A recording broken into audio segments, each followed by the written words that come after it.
કરવા જઈએ છીએ તો આપણને આવતા છે. ચંદ્રકુમાર મણિભાઈ પરમાર મારું નામ છે. વોર્ડ નંબર 1માંથી મેં ઉમેદવારી નોંધાયેલી છે અને કમળા ગામની અંદર આજે સવારે અમે ટીમ સાથે 3 કેન્ડિડેટ પ્રચાર માટે ગયા હતા અને ત્યાં આગળ અમને રોકવામાં આવ્યા કે અહીંયા તમારે પ્રચાર નહીં કરવાનો. એ વિષય ઉપર મારે ઘણી બધી એમની જોડે ચર્ચા થઈ.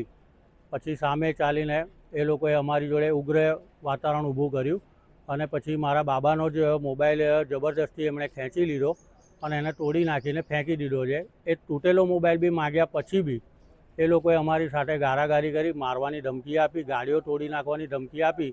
તો પછી અમારી જોડે ઘણી બધી મહિલાઓ પણ હતી, ઘણા બધા યુવા છોકરાઓ પણ હતા. એ લોકોના મને થોડી ચિંતા થઈ. એ ધ્યાનમાં રાખીને અમે પછી બધાને હું સાવચેતીથી લઈને નીકળી ગયો ત્યાંથી.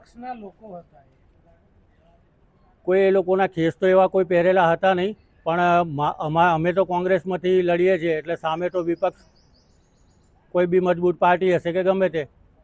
મોબાઈલ તમારો કેટલા લોકો હતા? અંદાજિત 12 થી 15 જણ હતા. મોબાઈલ તૂટી ગયેલા પછી બી મેં માગ્યો પણ મને મારા બાબાનો મોબાઈલ પાછો આપ્યો નહીં. શું કહ્યું પીઆઈએ તમને ફરિયાદ લખાવા? પીઆઈ સાહેબને રજૂઆત કરી, અરજી લીધી છે, પૂરતી તપાસ કરીશું. જે કંઈ પણ આમાં દેખાશે એની પર યોગ્ય પગલાં લઈશું.